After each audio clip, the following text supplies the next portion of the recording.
안녕하십니까. 예, 아이고, 계속 더워지는 날씨 속에 고생들이 많으십니다. 또 코로나가 잠잠해지질 않네요.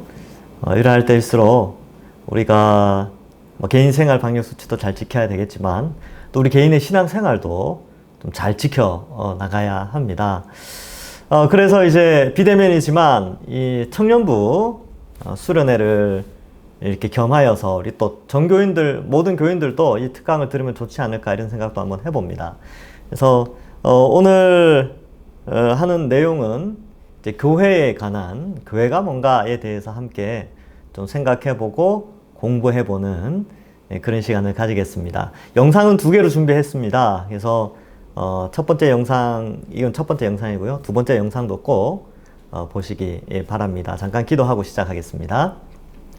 하나님 아버지, 더워진 날씨 속에서도 우리 청년들, 우리 모든 성도들 어느 곳에 있든지 건강 지켜주시고 코로나로 인하여서 모든 것이 비대면으로 바꿔진 지금 이때에 우리들의 신앙을 주님께서 돌보시고 또한 우리 모든 성도들 한 사람 한 사람 불쌍히 여기셔서 이 마지막 때의 이 신앙을 끝까지 굳게 붙잡을 수 있도록 도와주시옵소서. 이 시간 배우는 교회에 대한 모든 내용들 잘 익히고 또 우리가 좋은 교회로 세워나가는, 함께 일구어 나가는 그러한 좋은 방향성을 발견할 수 있도록 인도하여 주옵소서. 감사드리오며 예수님의 이름으로 기도하옵나이다. 아멘. 예, 오늘은 이제 이 교회에 대한 이야기 중에서 한 가족으로서의 교회, 한 몸, 한 가족 이런 표현을 쓰죠. 그래서 한 몸으로서의 교회는 제가 그동안 많이 이렇게 설명을 했는데 또 이제 한 가족이다 이 개념도 좀 생각을 해봤으면 좋겠습니다. 특별히 이제 오늘 이 2개의 강의를 하는데 참고 도서는 이겁니다. 이 성경적 교회라는 책인데 이 책 중에 이게 총 15과로 되어져 있는데 이 중에 2과를 좀 이렇게 인용을 해서 좀 강의를 하려고 합니다. 이 책은 나중에 여러분이 이제 그 홈페이지에 보시면 양육 강의라는 게 있어요. 양육 강의 안에 들어가 보면 교회와 관련된 교회론에 대한 그 란이 있어요. 그때 그거 하는 해가 있을 거예요. 한 2023년 4년쯤 되면 하지 않을까 생각하는데 그때 이 책을 가지고 다시 한번 1과부터 15과까지 쭉 좀 하려고 합니다. 근데 우선 맛보기로 이 2과만 이제 2번의 강의를 통해서 함께 좀 살펴보는 시간이 되었으면 좋겠습니다. 자, 한 가족으로서의 교회의 본문은 사도행전 2장 41절부터 47절의 말씀인데요. 본문을 한번 펴놓고 이 강의를 들으시면 되겠습니다. 제가 읽어보겠습니다. 사도행전 2장 41절부터 47절입니다. 그 말을 받은 사람들은 세례를 받음에 이 날에 신도의 수가 3,000이나 더하더라. 그들이 사도의 가르침을 받아 서로 교제하고 떡을 떼며 오로지 기도하기를 힘쓰니라. 사람마다 두려워하는데 사도들로 말미암아 기사와 표적이 많이 나타나니 믿는 사람이 다 함께 있어 모든 물건을 서로 통용하고 또 재산과 소유를 팔아 각 사람의 필요를 따라 나눠주며 날마다 마음을 같이하여 성전에 모이기를 힘쓰고 집에서 떡을 떼며 기쁨과 순전한 마음으로 음식을 먹고 하나님을 찬미하며 또 온 백성에게 칭송을 받으니 주께서 구원받은 사람을 날마다 더하게 하시니라. 아멘. 요거를 이제 강의안을 이렇게 만들었어요. 여기에 있는 내용을, 이 책에 있는 내용을 그대로 뺏겼는데, 그대로 이제 복사해 옮겨놨는데, 요 강의안은 홈페이지, 여러분 이 유튜브에 말고, 홈페이지에 들어가셔서 특강란에 들어가시면, 특강란에 이 본문을 올려놓겠습니다. 이 강의 2개를 다 올려놓는데, 클릭하셔서 어떻게든 다운받을 수 있는 방향으로 그렇게 해놓도록 하겠습니다. 자, 보겠습니다. 교회는 하나님이 새롭게 창조하신 특별한 존재입니다. 이제 신자는 본질적으로 더 이상 개인으로 존재하지 않습니다. 신자는 교회로 존재합니다. 그리스도 안에서 성령님으로 하나가 되어 하나님의 충만함을 누리는 교회적 존재입니다. 그렇죠? 예, 이제 신자는 교회로 존재해요. 그러니까 교회라는 게 단순히 건물이 아니고 예수님 믿는 사람들의 무리거든요. 그 무리에 속하게 된다는 것입니다. 뭐 우리가 태어나면 대한민국 사람이 되는 거죠. 똑같아요. 우리가 예수를 믿으면서 하나님 나라의 백성이 되면서 자동적으로 교회 공동체 안에 기속되게 되어져 있습니다. 자, 성경은 신자가 서로 하나가 된 새로운 존재, 교회적 존재이기에 하나님의 가족이라고 말합니다. 자기들 스스로를 혈통적인 한 가족으로 여겼던 이스라엘 백성들처럼 그리스도 안에 거하는 교회도 역시 그리스도의 피로 묶어진 한 가족입니다. 여러분, 이 가족은 혈연 공동체죠. 그래서 우리는 그리스도의 피로 묶어진 공동체, 혈연 공동체예요. 한 분 하나님을 아버지로 섬기는 가족입니다. 성령님의 역사로 그리스도 안에서 서로를 형제나 자매로 부르는 가족입니다. 그렇죠. 예. 교회가 하나님의 가족으로 존재한다면 그에 합당한 삶이 있을 것입니다. 그것은 무엇입니까? 이 세상에서 하나님을 알지 못한 채 살아가는 사람들의 모습과 어떻게 다릅니까? 이제 한번 살펴보겠습니다. 본문을 통해서. 사도행전 2장 41절에 보면 41절부터 43절, 오늘 읽었던 본문이죠. 그 내용을 근거로 해서 한번 살펴보겠습니다. 자, 여러분 이 강의안이 어쨌든 홈페이지 게시판에 올려놓도록 하겠습니다. 꼭 다운 받으셔가지고 같이 눈으로 따라오시면 되겠어요.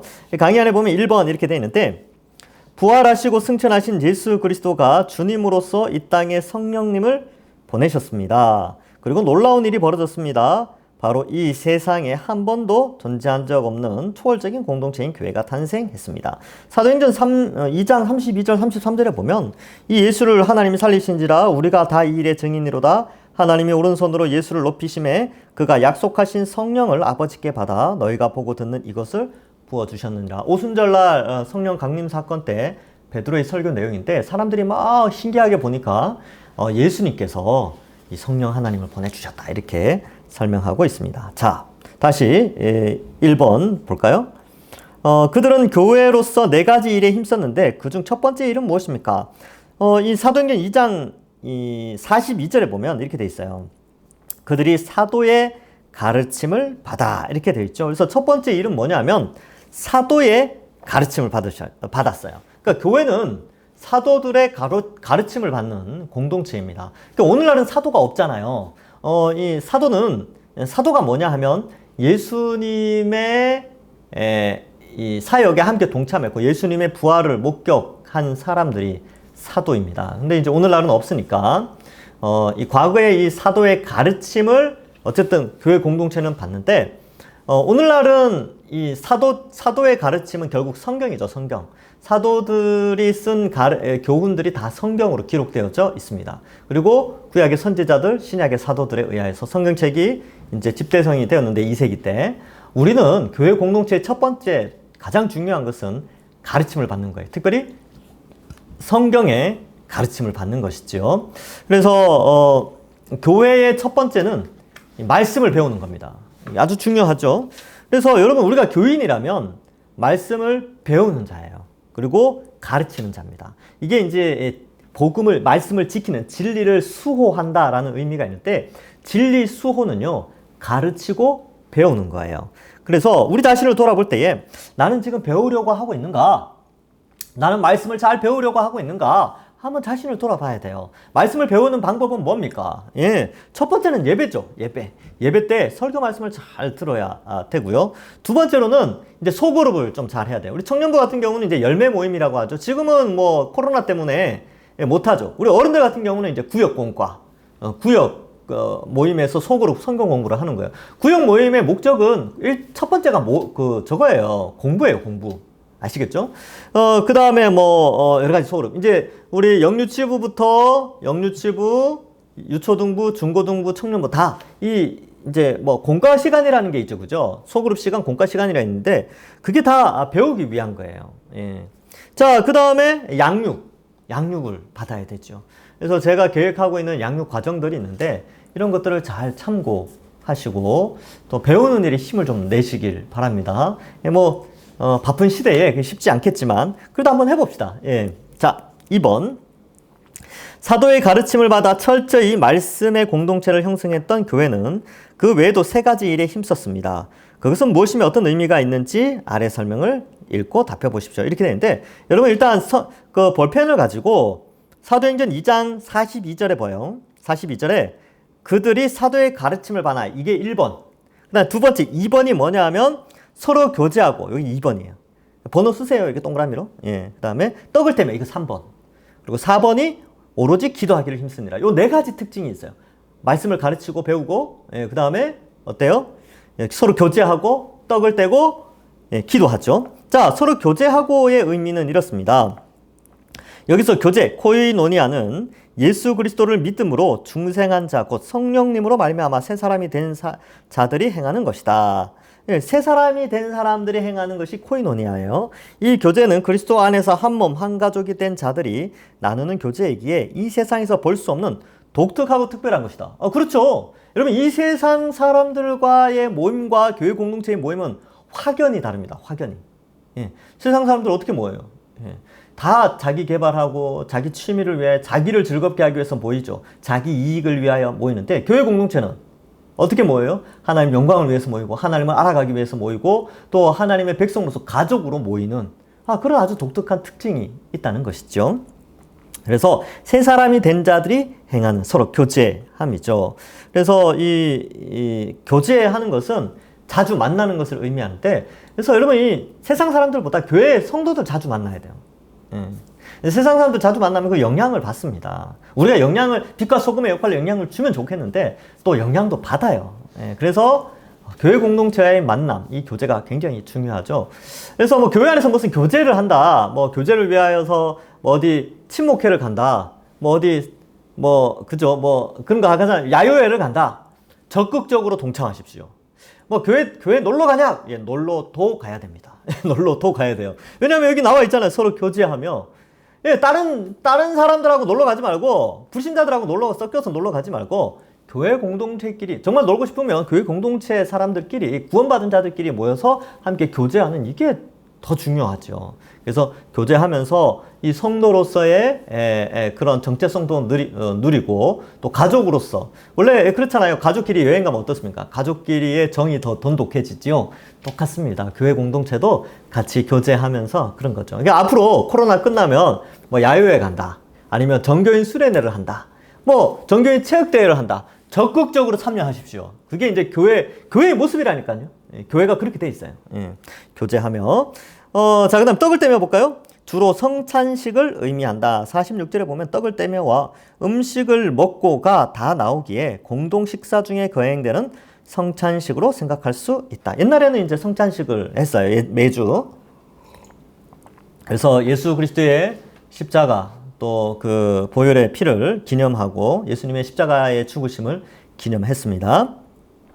성찬식을 통해 예수 그리스도의 대속적 죽음을 기억하고 그 풍성한 은혜를 누리는 것은 교회의 본질적인 것이며 예수 그리스도의 십자가 사역으로 한 가족이 되어 함께 잔치에 참여하는 교회적 삶은 공동 식사와 성찬식에서 가장 잘 나타난다. 그래서 여기 보면 교회의 본질적인 거, 그러니까 은혜를 누리고 풍성함을 누리고 가족이 되었다라는 것은 성찬식과 식사를 통하여서 함께 누리게 됩니다. 그래서 1년에 우리 교회에서는 2번씩 성찬식을 하게 되는데 옛날에는요 거의 매주 했어요. 그리고 어떤 교회는 1년에 한 번, 2달에 한 번씩 하는 교회도 있고 6번씩, 4번 하는 데도 있는데 일반적으로 우리 교단에서는 2회 이상 이렇게 하도록 이제 좀 권고하나 하여튼 그렇게 돼 있을 겁니다. 그래서 우리 교회는 2번씩 하게 되는데 이 코로나 때문에 지금 성찬식을 못 하고 있어요. 밥도 같이 못 먹죠. 식당에 지금 칸막이까지 다 설치했는데 코로나 환자가 워낙 많아져서 식사도 같이 못 하고 있습니다. 근데 나중에 코로나가 끝나면 교회에서 식사할 때 같이 식사하세요. 그리고 식사하면서 어떻게 합니까? 밥만 먹어요? 아니죠. 같이 앉아있는 사람들끼리 이야기도 나누고 그런 거죠. 그래서 같이 밥 먹는다는 것은 같은 구원 공동체다라는 개념과 함께 여러분 식구라는 거예요. 식구. 같이 밥 먹는다는 것은 식구죠. 밥식자의 입구자예요. 밥을 같이 먹는 사람들이 식구죠. 우리는 한 식구입니다. 동산교회 성도들은 식구죠. 그래서 같이 밥 먹는 그런 게 있습니다. 그래서 공동식사와 성찬식에 가장 교회의 삶은 잘 나타납니다. 그래서 자 보죠. 지금이야 뭐 가난한 사람이 없어서 밥 굶는 사람이 없지만 옛날에 교회 가면 밥 먹을 수 있다. 이래서 교회 오는 사람들 많았어요. 가난한 사람들 중에 끼니를 해결해야 되니까. 그래서 그런 분들이 꽤 많이 있었습니다. 그래서 이렇게 밥 먹는 게 이 초대교회 때도 그랬고 옛날 우리가 못 살 때도 그랬는데 교회에 가면 먹을 것이 있다. 그래서 이런 의미가 뭐가 있냐면 교회는 하나님 나라가 구현된 풍성한 곳이다. 이런 개념을 자연스럽게 받아들이는 것이죠. 그래서 같이 밥 먹으면서 가족임도 함께 느끼고요. 자, 오로지 기도하기를 힘쓰죠. 예수 그리스도가 부활 승천하신 후 남은 120명의 제자들이 성령님을 기다리며 오로지 기도에 힘썼던 것처럼 초대교회도 오로지 기도를 힘썼다. 기도는 믿음을 확고히 하고 악한 세력과 싸우며 필요한 것을 간구하는 교회의 가장 기본적인 활동이다. 그죠? 예. 그래서 함께 모여서 기도하고 기도회하고 막 그래야 되는데 지금 코로나니까 그렇게 못하는데 나중에 열심히 합시다. 예, 그래서 정리해 봅시다. 4가지. 가르침을 받고 말씀을 배워야 돼요. 그 다음에 교제해야죠. 예, 그러니까 교회 와서는 사람 알아가야 돼요. 예, 그 다음에 함께 먹어야 돼요. 예, 성찬식과 같이 식사하는 거. 그 다음에 기도하는 거. 이 모든 것이 교회의 속성을 나타냅니다. 그러니까 우리 자신을 돌아봐요. 이 4가지에 내가 어느 정도 속해 있는가 자신을 좀 돌아봐야 됩니다. 그래서 내가 좀 더 교인으로서 구원받은 자로서의 삶을 조금 더 잘 살아가야 되겠구나. 이렇게 좀 생각을 하시는 게 좋아요. 그게 교회니까. 교회는 그냥 예배만 딱 드리고 간다. 이 개념을 안 했으면 좋겠어요. 그거 이상으로 여기까지 좀 갔으면 좋겠습니다. 지금 이제 예배만 드리시는 분들도 있는데 뭐 예배 일단 그게 가장 기본이니까요. 기본적으로 예배를 드리시고 이제 코로나가 끝나면 나 이제 코로나 끝나면 봉사도 하고 또 양육도 받고 또 교제도 하고 같이 밥도 먹고 뭐 구역 예배나 소그룹 무슨 모임 있으면 내가 참석해야 되겠다. 이렇게 좀 한번 다짐해 보시기를 바랍니다. 자, 그 다음. 근데 제가 이제 생각해 봤어요. 요즘 왜 이게 잘 안 되냐. 그러니까 많은 사람들이 이게 70년대, 80년대는 잘 됐거든요. 90년대 또 2010년대, 2020년 막 이렇게 점점 오면서 이러한 이 교회의 본질적인 모습이 점점 사라지기 시작했어요. 왜 그러냐 하면 너무 바쁘다는 거예요. 그리고 너무 피곤하다는 거죠. 그래서 오늘날 세대를 보면 잠을 줄여서 가면서까지 놀기도 하고 돈을 벌기도 해요. 근데 이게 이제 뭐 어떤 특정한 연령에만 나타나는 게 아니고 모든 연령에 다 나타납니다. 그래서 이 여유 시간을 즐기는 방식조차도 없어요. 어떤 분들은. 그런데 교회 와서 이것까지 해야 됩니까? 이렇게 말할 수 있는데 여러분 이 진리잖아요. 진리는 변하지 않습니다. 그래서 2000년 전이나 지금이나 어쨌든 우리가 서로 교제하고 함께 나누는 이 일에 힘을 써야 되겠죠. 예. 하여튼 좀 안타까운 시대에 살고 있어요. 예. 시대의 흐름이 그렇게 변화되어졌습니다. 우리가 소득 수준은 높아지고 선진국으로 들어갔는데 그러나 삶의 질이 이렇게 높아지지 않고 이렇게 시간은 더 없고 바빠지는 그런 상황인데 그러한 가운데 교회도 현격하게 좀 약화되어지는 이런 이 4가지의 모습이 점점 사라져가는 바쁘니까 그런 안타까운 시대에 살고 있죠. 그러나 우리 동남교회 성도들은 다시 한번 이 교회의 본질을 회복하기 위해서 좀 더 애를 써야 되겠지요. 자, 3번. 오순절 성령 강림으로 이 땅에 처음 세워진 신약교회는 사도의 가르침을 받는 것과 서로 교제하는 것과 떡을 떼는 것과 오로지 기도하는 것에 힘썼습니다. 42절에 힘썼다는 표현을 생각하며 초대교회가 어땠는지 상상해보고 서로 나눠보십시오. 여기에 힘썼다는 말은 전적으로 헌신하다라는 의미입니다. 이는 자연스럽게 형성된 어떤 방향과 더불어 교회의 회원들이 무엇인가를 분명히 알고 자발적으로 애써서 어떤 일을 행했다는 것을 의미하고 있습니다. 한번 상상해 보십시오. 옛날에 어떻게 애썼을까? 어떻게 힘썼을까? 그래서 우리도 같이 힘씁시다. 네, 저도 힘써야 되겠고 우리 성도님들도 우리 청년들도 함께 힘써서 이 교회의 본질적인 모습들을 성경적 교회로 좀 회복시켜 나가는데 우리가 애를 조금씩 써 나가 봅시다. 예. 자, 그 다음 정리하는 부분이 있는데 자, 3번 그 다음 부분이에요. 신약교회는 어떻게 탄생되었습니까? 이거 쭉 읽어볼 테니까 쭉 따라오세요. 신약교회는 어떻게 탄생되었습니까? 2가지로 생각할 수 있습니다. 첫째는 예수 그리스도의 십자가 대속적 죽음과 부활에 이은 승천, 하늘에 오르심입니다. 둘째는 하늘에 오르셔서 하나님 오른편에 앉아 주님이 되신 예수 그리스도가 보내신 성령 하나님의 역사입니다. 십자가 사역을 성취하신 예수 그리스도는 만물을 다스리는 주님이 되셨습니다. 그리고 성령님을 보내셔서 다스리시는데 그 성령님의 역사로 탄생된 것이 바로 우리 믿는 자요 교회입니다. 오늘 우리는 사도행전 2장에서 예수 그리스도가 주님이 되신 후 성령님을 보내신 오순절 성령 강림이라는 엄청난 역사적 사건을 보았습니다. 그러니까 성령이 강림하신 거죠. 그러니까 교회가 어떻게 탄생되느냐? 예수 그리스도의 십자가, 부활, 성령의 임재, 이 과정을 통해서 교회가 탄생하게 됩니다. 자, 예수 십자가 복음을 듣고 믿어 성령님을 받으면 성령의 인침이죠. 인침. 성령의 인침으로 거듭나게 됩니다. 이걸 중생이라고 하죠. 그래서 중생 거듭납니다. 그리고 그것을 많은 사람들, 특히 모든 교회 앞에서 공적으로 확정하는 것이 바로 세례입니다. 오순절 때 성령 강림 후 세례를 받은 사람이 약 3,000명이나 되었습니다. 41절에 나오죠.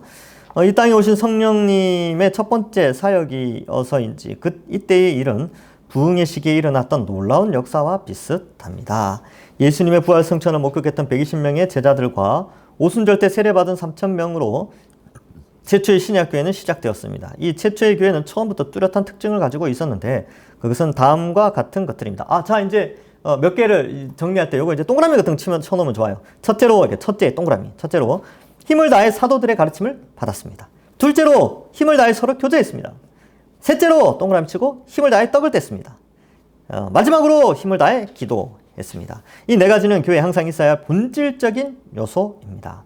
그래야만 온전한 교회로 존재할 수 있기 때문입니다. 사도들의 가르침 곧 예수 십자가 복음과 부활 소망을 잃어버린다면 그것은 이미 교회의 근본인 터가 없다는 뜻입니다. 서로 교제하지 않는다면 한 몸이와 한 가족인 교회의 본질이 없다는 것입니다. 떡을 떼지 않는다면 십자가 사역을 기억하지 않는다는 말이며 실제로 한 가족으로서의 교제가 없다는 말입니다. 기도에 힘쓰지 않는다면 그리스도 안에서 하나님이 아버지 되심을 믿지 않아 의지하지도 않고 인도하심을 따르지도 않는다는 말입니다. 주님이 세우신 교회라면 절대로 이 네 가지 요소를 부정하거나 무시할 수 없습니다. 그럴 수 없습니다. 그래서 이 네 가지가 너무 중요합니다. 굉장히 중요하죠. 그럼 우리 한번 자신을 돌아봅시다. 우리 동산교회는 어떤 교회인가? 우리 동산교회는 사실 이 네 가지가 다 있었죠. 코로나 전에. 지금은 잘 없어요. 코로나의 확산을 때문에. 저는 이렇게 생각합니다. 이런 코로나로 인하여서 교회가 뭔가를 많이 생각하게 했죠. 그래서 이번 사실 여름 성경학교 우리 어린이들, 청소년들 주제도 교회론과 연결되어 있어요. 그래서 교회를 바르게 세워야 되겠다. 무엇이 참된 교회인가? 전 세계 교회가 참된 교회를 다시 한번 좀 생각하고 재정립하는 계기가 되지 않을까 이런 생각을 해봅니다. 교회가 이렇게 가장 근본적인 일에 힘쓸 때에 어떤 일이 일어납니까? 43절에 그 결과가 일부 잘 나와 있죠. 첫 번째로 모든 사람들이 두려운 마음이 생겼죠. 그럴 만하죠. 자신들이 부정했고 십자가에 못 박았던 바로 그 예수님을 주와 그리스도로 믿는 사람들에게 놀라운 일이 일어났기 때문입니다. 그래서 막 십자가에 못 박았어요, 예수님을. 근데 예수님이 부활했다고 그러고 또 막 놀라운 성령 강림 사건이 일어나니까 두려운 거죠. 자기들이 이제 죄 지었을까봐. 그러니까 죄를 지었으니까. 그래서 형제들아 우리가 의아할고 막 이렇게 탄식을 합니다. 이 세상에 한 번도 존재한 적이 없는 특별한 공동체가 나타났습니다. 그래서 다 회개하였죠. 그죠? 예수님 믿고 회개하고 세례받고 막 그랬어요. 그 공동체의 특징을 보면 구약 성경에서 말하고 있는 참된 하나님의 백성의 모습이었습니다.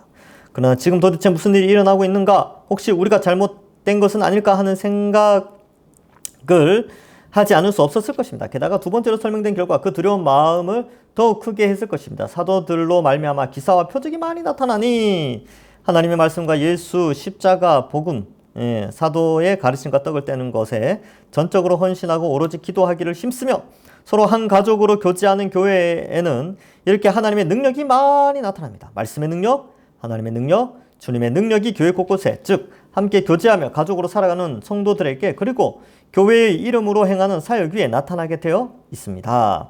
이것이 참된 교회의 살아있는 교회의 모습입니다. 이렇게 되죠. 고린도전서 3장 11절에 보면 이 닦아둔 것 외에 능히 다른 터를 닦아둘 자가 없으니 이는 이 터는 곧 예수 그리스도라. 그러니까 교회는 그리스도의 터 위에 세워지는 것이죠. 예수님 떠나서는 교회가 존재할 수가 없는 것이죠. 자, 그래서 뭐 하여튼 뭐 그래요. 이 힘을 다해서 이제 섬겼습니다. 힘을 다해서. 우리도 좀 힘을 다해서 함께 섬기는 그런 교회로 만들어 가야 되겠죠? 교회는 한 가족이다. 사도행전 2장 44절부터 47절을 앞에서 한번 읽었는데 보겠습니다. 자, 1번. 교회가 그리스도 안에서 한 가족이라면 자주 모이고 함께 살아가는 것이 당연합니다. 최초로 탄생된 교회는 어떻게 모였으며 모여 무엇을 했습니까? 46절에 보면 이렇게 돼 있죠. 날마다 마음을 같이 하여 성전에 모이기를 힘쓰고 집에서 떡을 떼며 기쁨과 순전한 마음으로 음식을 먹고 이렇게 돼 있죠. 그래서 첫 번째 날마다 어떻게 모였냐면 날마다 모였어요. 날마다. 거기 이제 설명이 있죠. 날마다 처음 교회가 세워진 곳에서는 항상 거듭난 사람들이 자주 모이는 공통된 현상을 보였다. 날마다 모였기에 다 함께 있다고 말할 수 있었고 서로 가진 것을 함께 사용하는 것도 자연스럽게 이루어졌을 것이다. 44절에 그 내용이 나오죠. 믿는 사람이 다 함께 있어 모든 물건을 서로 통용하고 뭐 이렇게 되어 있습니다. 그리고 성전에, 집에서 초대교회 교인들은 주로 모인 장소는 두 군데였습니다. 성전과 집. 성전에서는 많은 사람들이 모여 유대인들이 늘 그렇듯이 기도하거나 함께 사도들의 가르침을 받았다.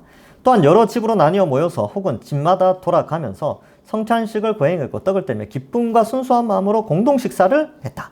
그야말로 가족처럼 살았다. 특히 모이기를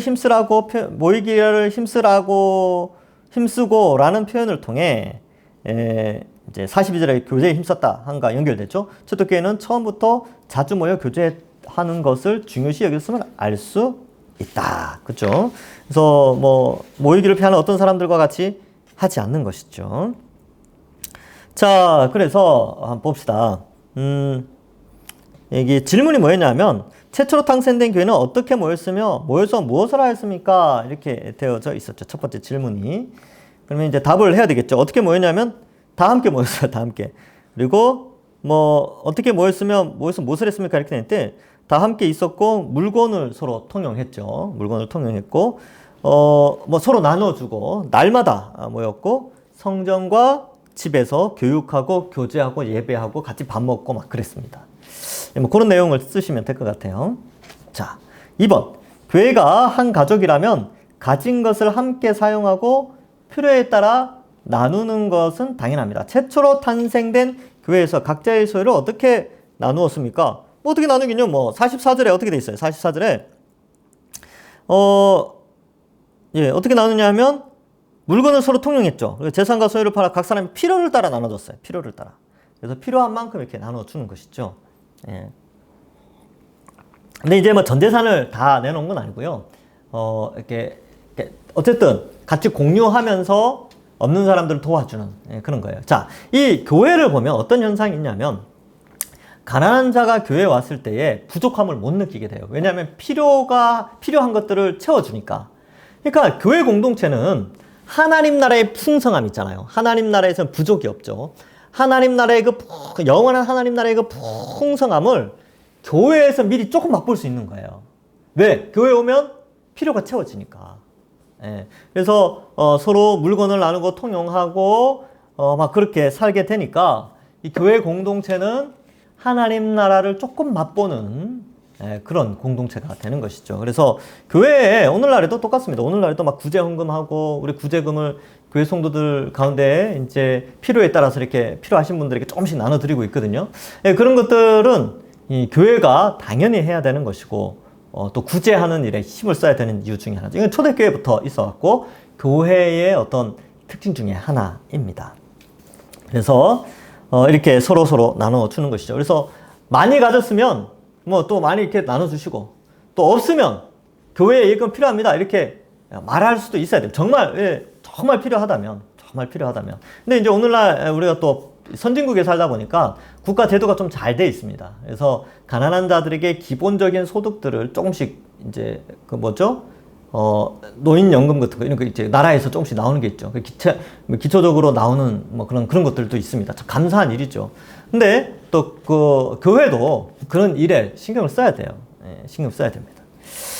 자, 3번. 믿기 전에 서로 전혀 알지 못했으며 어쩌면 같이 있기도 힘들 정도로 다른 사람들이 그리스도 안에서 한 몸, 한 가족으로 살아가는 모습은 참으로 충격적이었을 것입니다. 이런 교회의 탄생으로 인해 나타난 결과는 무엇입니까? 신자들 스스로 어떻게 반응했고 믿지 않는 주변 사람들은 어떻게 반응했으며 주님은 어떻게 은혜를 베푸셨습니까? 이렇게 돼 있죠. 신자는 어떻게 했어요? 예, 신자들 47절에 하나님을 찬미했죠. 주변 사람들은 온 백성에게 칭송을 받죠. 그러니까 주변 사람들은 교회를 막 칭송했어요. 이야, 교회 대단하다. 그 다음에 주께서 구원받는 사람들은 날마다 더해 주시죠. 자, 봐요. 교회가 본질을 회복하면 하나님께서 사람을 보내주신다니까요. 그러니까 요 표현이 중요하죠. 그래서 부흥이라는 것이 누군가의 노력, 어떠한 프로그램을 사용한다든지 전도 전략, 무슨 세미나, 프로그램 이런 걸 사용해서 부흥이 된다기보다는 사도행전에 보면 부흥이라는 것은 하나님의 주권에 의해서 하나님이 사람을 보내어 줄 때 일어나는 것입니다. 3,000명이 회개했죠. 그 베드로가 프로그램 썼습니까? 베드로가 뭐 대단한 뭔가를 썼어요? 아니요.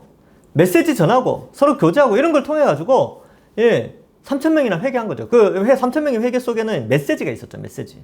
그러니까 교회가 말씀을 제대로 가르치고 교회 안에 복음이 있으면 하나님께서 하나님의 택한 백성들을 교회로 보내주신다니까요. 저는 그걸 믿습니다. 그러니까 교회가 말씀으로 든든히 서 있어야 돼요. 그리고 성도들은 어느 누가 와도 복음을 가르칠 수 있을 정도로 복음에 대해서 잘 알아야 됩니다. 그런 의미에서 2학기 때 복음 강좌 개강하거든요. 이제 1학기 때는 십자가, 2학기 때는 믿음과 칭의에 대해서 배우는데 2학기 때 많은 분들이 좀 동참하셔서 복음을 좀 알았으면 좋겠습니다. 그래야 나중에 사람들이 왔을 때 복음이 뭔지 알려줄 수 있죠. 하여튼 그런 의미가 있습니다. 그래서 신자는 하나님을 찬미하고 많은 사람들은 교회를 칭송하고 또 구원받는 사람들이 날마다 더해지는 정말 아름다운 교회죠. 그러니까 오늘날 교회가 자꾸 욕도 먹는데 그거는 이제 빛과 소금의 역할을 잘 못하니까 그런 상황이 벌어지는데 우리는 빛과 소금의 역할을 하려고 노력을 합시다. 앞에 나왔던 이런 것들로 해서 이렇게 노력을 하면 됩니다. 뭐 어렵지 않습니다. 하나님 은혜로 하는 것이죠. 자, 한번 보겠습니다. 그 다음, 이미 앞에서 최초의 교회가, 네 가지 특징을, 세 가지가 아니고 네 가지예요. 네 가지 특징을 지녔다고 말했습니다. 그리고 그로 인해 교회는 한 가족과 같이 살았습니다. 믿기 전까지는 서로 알지도 못했으며 설사 알았더라도 전혀 맞지 않아 사귀기 힘들었을 사람들이 마치 한 가족인 것처럼 혈연적 가족보다 더 가족처럼 함께 살기 시작했습니다. 이것은 그 어떤 가족보다도 더 기적이었습니다. 놀랍죠, 그죠? 우리가 한 가족처럼 여긴다는. 우리 예수님 안 믿었으면 완전 남남이에요. 근데 어때요? 가족이죠. 왜 가족이에요? 하나님을 어떻게 부릅니까? 아버지라고 부르잖아요. 하나님을 아버지로 부르니까 우리는 한 형제 자매가 된 것이죠. 그래서 우리는 가족이 되었습니다. 이 기적이에요, 기적. 도대체 교회가 어떠했기에 한 가족이라고 합니까? 그들은 사도의 가르침을 통해 한 진리 안에 서 있었기에 한 마음 한 뜻을 가지고 있었습니다. 그들은 다 함께 있다고 말할 수 있을 정도로 날마다 마음을 같이하여 말씀을 배우고 기도하기 위해 성전에 모이기를 힘썼습니다. 이 힘썼다는 게 중요하죠. 힘썼다. 힘씁시다. 말씀 배우고 기도하는 거래. 이제 오늘날 지금 같은 경우는 홈페이지나 유튜브에 들어가서 이 동산교회 유튜브에 들어가셔가지고 이게 설교 듣고 강의 듣고 하는 게 이게 힘쓰는 거예요. 또한 흩어지면 소그룹으로 여러 집에서 모였습니다. 지금은 못해요. 지금 코로나 때문에. 그러니까 나중에 합시다. 뭐 구역 예배를 활성화하는 거죠. 또 집에서 모일 때는 떡을 떼며 기쁨과 순전한 마음으로 음식을 먹었습니다. 혈연적 가족이 그러하듯이 함께 식사하며 가족으로 정을 나누었습니다. 보통 이제 구역 예배하면 그렇죠. 이제 꼭 식사를 안 하더라도 같이 뭐 다과도 나누고 이야기하고 기도 제목도 나누고 또 삶도 이야기하고 교제하고 뭐 그렇게 재밌는 일 있으면 함께 기뻐하고 또 가슴 아픈 일 있으면 같이 슬퍼하고 그런 게 이제 가족이죠. 이렇게 모이는 사람들의 마음은 어떠했습니까? 기뻐했고 그 마음의 상태는 순전했습니다. 함께 있는 것이 몹시 기뻤습니다. 주 안에서 행하는 성도의 교제가 매우 즐거웠습니다. 서로 돕는 배필이기에, 이게 왜 돕는 배필이라고 되어 있냐면, 이게 창세기 제가 강의할 때 할 건데, 에덴 동산에서 다스리고 통치하는 역할을 아담과 하와가 있죠. 그래서 아담이 혼자 하기 힘드니까 돕는 배필을 만들었어요. 하와를 만들었죠. 근데 예수님을 통해서 새 창조가 일어났잖아요. 그죠? 새 창조가 일어났고, 이 온 땅을 예수 그리스도를 통하여 통치하는데 그리스도가 머리 되시고 교회가 몸이 되었죠. 그래서 교회는 예수님의 대리 통치자로서 세상을 다스리는, 마치 과거 에덴 동산에서 아담과 하와처럼 오늘날에는 교회가 세상 가운데 복음을 전파하며 세상 가운데 다스림을 하게 되거든요. 다스리고 있거든요. 왕노릇하고 있는데, 그래서 교회 공동체 구성원 한 사람 한 사람은 서로 돕는 배필이 됩니다. 그러니까 즉 하나님 나라의 통치를 대리하는 돕는 배필로 우리에게 주신 거죠. 이게 아내로 주셨다는 개념이 아니고 하나님의 통치를 감당함에 있어서 서로 돕는 자들로 세워주셨다라는 의미에서 돕는 배필이기에 함께 있으면 유익하다, 이런 표현을 썼어요. 유익하고 온전해지며 충만해졌습니다. 마치 우리 주님이 함께 하셔서 우리의 부족한 부분을 채우신 것과 같습니다. 성령님께서 주님의 모든 충만함을 성도들에게 주시고 서로 섬기게 함으로써 우리 모두를 부요하게 하셨습니다. 우리가 교회를 한 가족으로 여길 수밖에 없는 증거는 또 있습니다. 초대교회는 모든 물건을 서로 통용하고 또 재산과 소유를 팔아 각 사람의 필요를 따라 나누어 주었습니다. 공산주의 같나요? 공산주의와 근본적으로 다른 하나님주의입니다. 여러분, 가족끼리 물건 어떻게 써요? 같이 쓰죠. 저희 집은 물컵 같이 써요. 물컵. 예, 물컵 같이 씁니다. 그래서 한 사람이 감기 걸리면 다 감기 걸려요. 물컵 같이 쓰니까. 예, 그리고 또 뭘 또 같이 씁니까? 예, 집 같이 쓰잖아요. 집. 그리고 예, 뭐 밥솥도 같이 쓰고요. 그리고 세제도 같이 쓰고 비누도 같이 쓰고 치약도 같이 쓰고 뭐 그렇게 씁니다. 예, 뭐 따로 쓰는 것도 또 있기는 하지만 주로 거의 다 뭐 같이, 대부분 같이 쓰죠. 왜냐하면 가족이니까. 가족은 물건을 서로 나누어 쓰고 같이 씁니다. 제 것이라고 우기지 않죠. 예. 그래서 여기 교회 공동체가 그랬다는 거예요. 자기 거라고 우기지 않았어요. 예, 공산주의가 아니죠. 하나님주의입니다. 하나님을 아버지로 모시는 한 형제 자매이기 때문에 내가 가진 이 부요함을 내 거라고 여기지 않고 하나님 것인데 형제들과 공유한다. 이 개념이 아주 강했습니다. 공산주의는 강제적이지만 교회에서는 이런 일 모두가 자발적으로 이루어졌습니다. 그죠? 자발적이죠. 공산주의는 실패했지만 교회는 성공했습니다. 신자는 자기가 가진 것을 자유롭게 나눌 수 있었고 그렇게 하지 않을 수도 있었습니다. 맞죠? 예, 그렇게 하지 않아도 돼요. 예, 근데 할 수 있는 것들은 하면 좋습니다. 공유할 수 있는 건 공유하고, 이것까지는 안 된다. 그러면 안 하면 됩니다. 예, 괜찮습니다. 그래서 그렇지만 가족으로서 함께 살아가는데 어떻게 서로 통용하며 필요에 따라 나누지 않을 수 있겠습니까? 자신의 형제 자매, 부모 자식이 아프거나 공경에 처했을 때 마치 남의 일처럼 무관심한 사람이 어디 있겠습니까? 모든 것을 함께 나누며 필요할 때에는 집이라도 팔아 그 필요를 채우는 것이 가족 아니겠습니까? 실제로 그런 일이 초대교회에 일어났습니다. 그래서 뭐 바나바 같은 경우는 밭을 팔아서 교회에 주면서 지혜롭게 써달라고 이야기를 했죠. 전부를 판 건 아니죠, 그죠? 근데 이제 밭을 팔아서 그걸 전부 다, 판 거 전부를 다 줬어요. 아나니아와 삽비라 같은 경우는 이제 속였죠.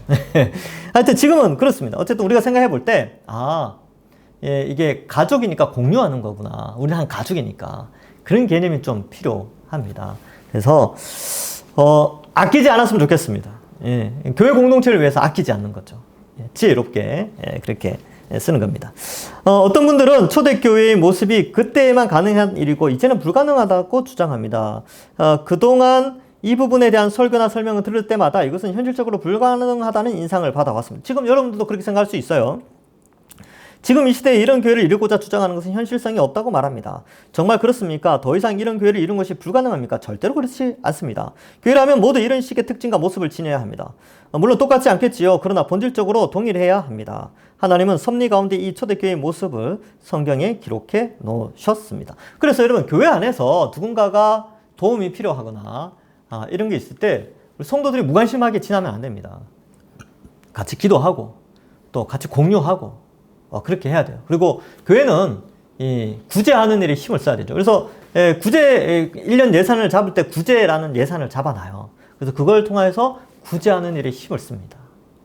그런 게 아주 중요하지요.